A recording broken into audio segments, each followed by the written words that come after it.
Hi, welcome to xylem.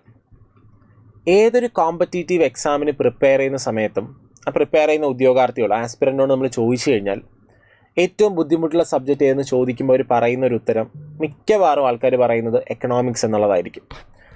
Economics പഠിക്കാൻ ബുദ്ധിമുട്ടാണ്, പഠിച്ചിട്ടൊന്നും മനസ്സിലാകുന്നില്ല, എന്താണ് ഇതിനകത്ത് കാര്യങ്ങൾ പറയുന്നതെന്നൊരു ഐഡിയ കിട്ടുന്നില്ല.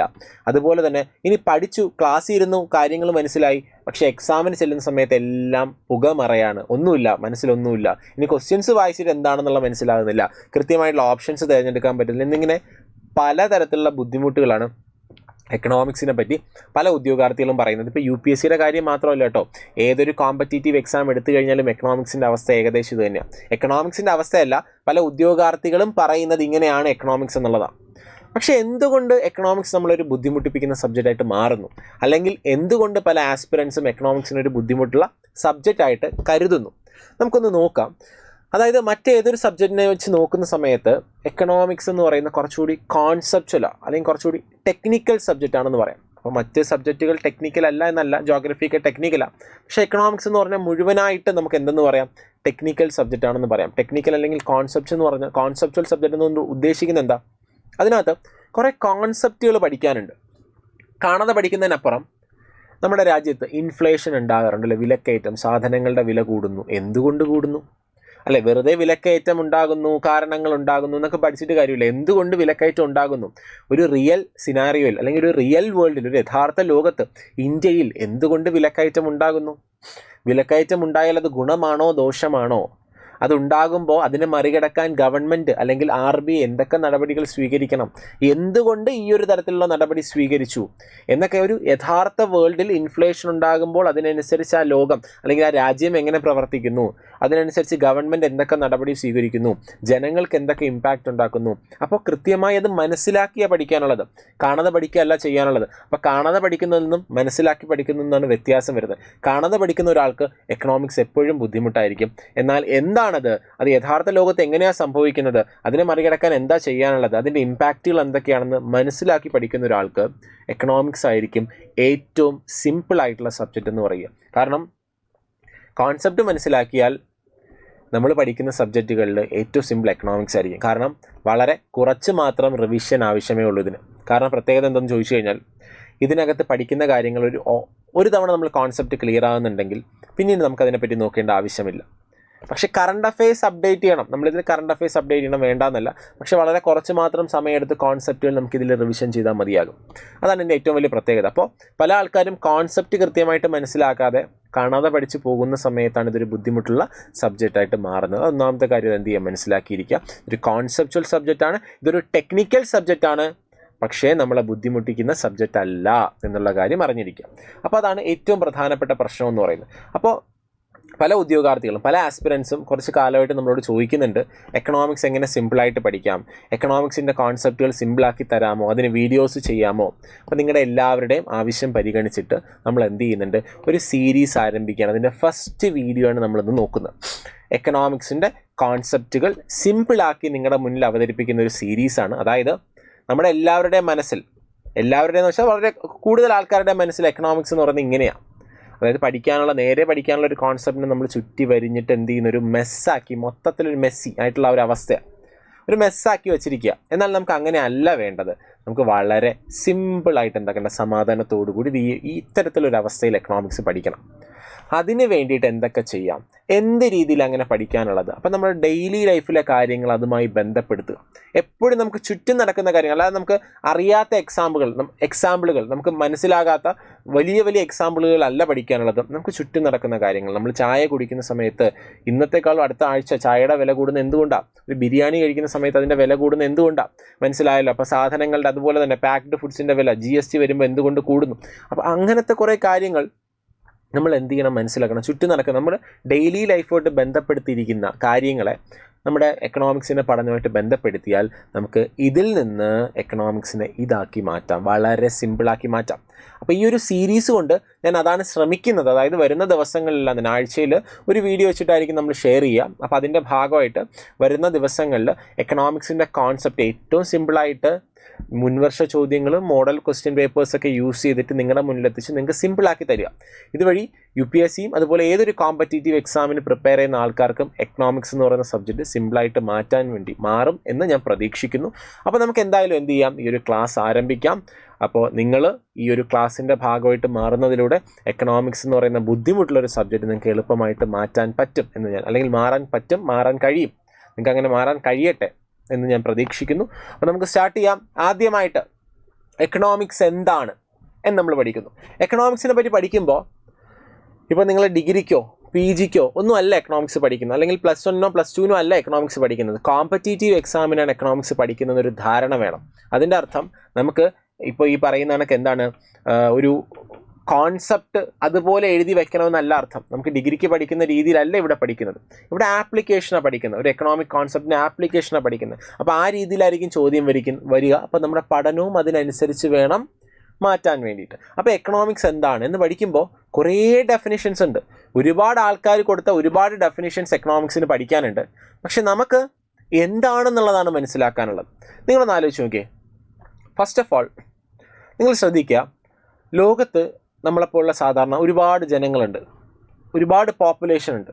ഈ പോപ്പുലേഷൻ എല്ലാം തന്നെ പലതരത്തിലുള്ള ആവശ്യങ്ങളുണ്ട് അല്ലേ. വാണ്ട്സും ഉണ്ട്, നീഡ്സും ഉണ്ട് ആണല്ലോ. വാണ്ട്സും ഉണ്ട്, നീഡ്സും ഉണ്ട്. അതായത് ആവശ്യങ്ങൾ, നീഡ്സ് നമ്മുടെ അത്യാവശ്യങ്ങൾ. വാണ്ട്സ് എന്ന് പറഞ്ഞു കഴിഞ്ഞാൽ ആവശ്യങ്ങൾ. ഇപ്പോൾ എനിക്കൊരു ഭക്ഷണം, വെള്ളം, അതുപോലെ തന്നെ വീട്, അതുപോലെ വസ്ത്രം, ഇതെല്ലാം എൻ്റെ നീഡാണ്. എന്നാൽ വാണ്ടെന്ന് വെച്ചാൽ എനിക്കൊരു കാറ് വേണം, 2 നില വീട് വേണം, കുറച്ചും കൂടി വരുമാനമുള്ള ജോലി വേണം, അതൊക്കെ എൻ്റെ വാണ്ട്സാണ്. അപ്പോൾ എല്ലാ മനുഷ്യർക്ക് ആവശ്യങ്ങളുണ്ടല്ലേ, ആവശ്യങ്ങൾ. ഈ ആവശ്യങ്ങൾ എങ്ങനെയാണ് നിറവേറ്റുന്നത്? നമ്മുടെ ആവശ്യങ്ങൾ നിറവേറ്റാൻ വേണ്ടി ഭൂമിയിൽ ലഭ്യമായിട്ടുള്ള വസ്തുക്കളെയാണ് റിസോഴ്സസ്, വിഭവങ്ങളെന്ന് പറയുക. അപ്പോൾ നമ്മുടെ ആവശ്യങ്ങൾ മീറ്റ് ചെയ്യാൻ ലോകത്ത് നിലവിലുള്ള വസ്തുക്കളെയാണ് റിസോഴ്സസ്, വിഭവങ്ങളെന്ന് പറയുന്നത്. പക്ഷെ നമുക്കറിയാവുന്ന കാര്യമാണ്, നമ്മുടെ ലോകത്തുള്ള എല്ലാവരുടെ ആവശ്യങ്ങൾ നിറവേറ്റാൻ ലോകത്തുള്ള റിസോഴ്സസ് മുഴുവനായിട്ട് കൊണ്ട് പറ്റില്ല. കാരണം റിസോഴ്സസ് എന്ന് പറയുന്നത് സ്കേഴ്സ് ആണല്ലേ, സ്കേഴ്സിറ്റി, അതായത് ദൗർലഭ്യം, വളരെ കുറച്ച് മാത്രമേ ലഭ്യമായിട്ടുള്ളൂ അല്ലേ. ഇപ്പോൾ ശുദ്ധജലം വളരെ അധികം ഭൂമിയിലുണ്ടോ? ഇല്ല, വളരെ കുറച്ച് മാത്രമേ ഉള്ളൂ. എന്നാൽ ആ ജലത്തിന് മേലുള്ള ആവശ്യമോ വളരെ കൂടുതലല്ലേ. ഭക്ഷണ സാധനങ്ങൾ, അതുപോലെ തന്നെ നമുക്കറിയാം ഇന്ധനം, പെട്രോള്, ഡീസൽ തുടങ്ങിയവ വളരെ അധികം ഭൂമിയിൽ ലഭ്യമായിട്ടുണ്ട്. ഇല്ല, വളരെ കുറച്ച് മാത്രമേ ഉള്ളൂ. പക്ഷേ എന്നാൽ അതിന് മേലുള്ള ആവശ്യമാണെങ്കിലോ വളരെ കൂടുതലാണ്. അപ്പോൾ ഇതാണ് പ്രധാനപ്പെട്ട പ്രശ്നം എന്ന് പറയുന്നത്. നമ്മുടെ ആവശ്യങ്ങൾ അൺലിമിറ്റഡ് ആണ്. അൺലിമിറ്റഡ് എന്ന് വെച്ചാൽ എന്താ, വളരെ കൂടുതൽ ആവശ്യങ്ങൾ, വളരെ കൂടുതലാണ്. എന്നാൽ ഈ ആവശ്യങ്ങൾ നിറവേറ്റാനുള്ള വസ്തുക്കളാണ് റിസോഴ്സസ്, വിഭവങ്ങൾ. അത് വളരെ സ്കേഴ്സ് ആണെന്ന് പറയാം, വളരെ ദൗർലഭ്യം, വളരെ പരിമിതമാണ് റിസോഴ്സസ് എന്ന് പറയുന്നത്. അപ്പോഴാണ് എക്കണോമിക്സ് എന്ന് പറയുന്ന ഒരു സബ്ജക്റ്റിൻ്റെ കടന്നുവരവ്, എക്കണോമിക്സ് എന്ന് പറയുന്ന സബ്ജക്റ്റിൻ്റെ പ്രാധാന്യത്തിനെ പറ്റി നമുക്ക് മനസ്സിലാക്കുന്നത്. കാരണം എക്കണോമിക്സ് പ്രധാനമായിട്ടും ഡീൽ ചെയ്യുന്ന എന്താണ്, how to allocate the scarce resources to satisfy the demand of the population. മനസ്സിലായല്ലോ. അപ്പോൾ റിസോഴ്സസ് സ്കേഴ്സ് ആണ്. ഈ സ്കേഴ്സ് റിസോഴ്സസ്, പരിമിതമായിട്ടുള്ള വിഭവങ്ങൾ എങ്ങനെ ജനങ്ങളുടെ ആവശ്യം നിറവേറ്റാൻ വേണ്ടി ഉപയോഗിക്കാം എന്നതിനെ പറ്റിയുള്ള പഠനമാണ് എക്കണോമിക്സ് എന്ന് പറയുന്നത്. മനസ്സിലായല്ലോ. ഇപ്പോൾ എക്കണോമിക്സ് കൊണ്ട് എന്താ പഠിക്കുന്നത്, ജനങ്ങളുടെ ആവശ്യങ്ങൾ നിറവേറ്റാൻ ഈ വിഭവങ്ങളെ എങ്ങനെ ഉപയോഗിക്കാം. മനസ്സിലായോ, ക്ലിയർ അല്ലേ. Economics is a study of how to allocate the scarce resources to satisfy the demand of the population. അപ്പോൾ റിസോഴ്സസ് എല്ലാവർക്കും, ഇപ്പം നിങ്ങളൊന്ന് ആലോചിച്ച് നോക്കിയേ, എനിക്കിപ്പോൾ വെള്ളം കൊണ്ട് പലതരത്തിലുള്ള ആവശ്യങ്ങളുണ്ട്. പക്ഷേ എല്ലാ ആവശ്യവും മീറ്റ് ചെയ്യാൻ വേണ്ടിയിട്ട് എനിക്ക് വെള്ളത്തിന് പറ്റത്തില്ല. മനസ്സിലായല്ലോ. ഇപ്പോൾ എനിക്ക് വെള്ളം ഉപയോഗിച്ച് കുളിക്കാം, അതുപോലെ കുടിക്കാം, വാഹനം കഴുകാം. പക്ഷേ വെള്ളം വളരെ കുറച്ച് മാത്രമേ ഉള്ളെങ്കിൽ എനിക്ക് കുടിക്കുന്നതിന് വേണ്ടി മാത്രം ഉപയോഗിക്കേണ്ടി വരും. മനസ്സിലായോ. അപ്പോൾ എനിക്ക് ഏറ്റവും ആവശ്യമുള്ള കാര്യങ്ങൾക്ക് വേണ്ടിയിട്ട് മാത്രം ഉപയോഗിക്കേണ്ടി വരും. അപ്പോൾ അത്തരത്തിലുള്ള പരിമിതമായിട്ടുള്ള വിഭവങ്ങൾ എങ്ങനെ നമ്മുടെ അൺലിമിറ്റഡ് ആയിട്ടുള്ള ആവശ്യങ്ങൾ മീറ്റ് ചെയ്യാൻ വേണ്ടി ഉപയോഗിക്കാം എന്നതിനെ പറ്റിയാണ് നമ്മൾ എക്കണോമിക്സ് പഠിക്കുന്നത്. ഇനി എക്കണോമിക്സ് എന്ന് പറയുന്ന വേർഡ് ഉണ്ടല്ലോ, 2 ഗ്രീക്ക് വേർഡിൽ നിന്നാണ് ഉണ്ടായത്. ഒന്നെന്ന് വെച്ചാൽ ഒയ്ക്കണോമസ്, അല്ലെങ്കിൽ ഒയ്ക്കോസ് എന്ന് പറയുന്നത്, മറ്റൊന്ന് നോമോസ് എന്ന് പറയുന്ന വേർഡ്. ഒയ്ക്കോസ് ഹൗസ് ഹോൾഡ്, നോമോസ് മാനേജ്മെൻറ്റ്, വീട്ടുകാര്യങ്ങൾ മാനേജ് ചെയ്യുക, വീട്ടുകാര്യങ്ങൾ നോക്കി നടത്തുക. ഹൗസ് ഹോൾഡ് മാനേജ്മെൻറ്റ് എന്ന് പറയുന്ന ഒരു ചെറിയ കോൺസെപ്റ്റാണ് ഒയ്ക്കണോമിയ എന്ന് പറയുന്ന കോൺസെപ്റ്റാണ് ഹൗസ് ഹോൾഡ് മാനേജ്മെൻറ്റ്, വീട്ടുകാര്യങ്ങൾ മാനേജ് ചെയ്യുക, വീട്ടുകാര്യങ്ങൾ നോക്കി നടത്തുക എന്ന് പറയുന്ന ഒരു ചെറിയ കോൺസെപ്റ്റിൽ നിന്നാണ് ഇന്ന് ലോകത്തെ മുഴുവൻ നിയന്ത്രിക്കുന്ന ഒരു സബ്ജക്റ്റായിട്ട് എന്ത് മാറിയത്? എക്കണോമിക്സ് മാറിയത്. ക്ലിയർ അല്ലേ? ഇത്രയും സിമ്പിളായിട്ടുള്ളൊരു സാധനമാണ് എക്കണോമിക്സ് എന്ന് പറയുന്നത്. പക്ഷേ എക്കണോമിക്സിന് പല ആൾക്കാരും പലതരത്തിലുള്ള ഡെഫിനിഷൻസ് കൊടുത്തിട്ടുണ്ട്. ആദം സ്മിത്ത് പറഞ്ഞു economics is the study of wealth. അദ്ദേഹം വെൽത്ത് ഡെഫിനിഷൻ കൊടുത്തു. അപ്പോൾ വെൽഫെയർ ഡെഫിനിഷൻ കൊടുത്തിട്ടുണ്ട്, സ്കേഴ്സിറ്റി ഡെഫിനിഷൻ കൊടുത്തിട്ടുണ്ട്. പല ആൾക്കാരും പലതരത്തിലുള്ള ഡെഫിനിഷൻസ് കൊടുത്തിട്ടുണ്ട്. നമുക്കിവിടെ നോക്കുക, എക്കണോമിക്സ് ഇത്രയേ ഉള്ളൂ, എക്കണോമിക്സ് എന്ന് പറയുന്ന കോൺസെപ്റ്റ് ഇത്രയേ ഉള്ളൂ. പല ആൾക്കാരും ഇതിനെ പല രീതിയിലാണ് ഡിഫൈൻ ചെയ്തിട്ടുള്ളത്. ചിലർ പറഞ്ഞു ജനങ്ങളുടെ വെൽഫെയറിനെ പറ്റി പഠിക്കുന്നതാണ് എക്കണോമിക്സ്. ചില ആൾക്കാർ പറഞ്ഞു വെൽത്തിനെ പറ്റി പഠിക്കുന്ന എക്കണോമിക്സ്. അപ്പം നമുക്ക് രണ്ടും ഇവിടെ കൊണ്ടുവന്നൂടെ? കാരണം എന്ന് വെച്ച് കഴിഞ്ഞാൽ വെൽത്ത് എന്ന് പറഞ്ഞാൽ നമുക്ക് വേണമെങ്കിൽ എന്ത് പറയാം?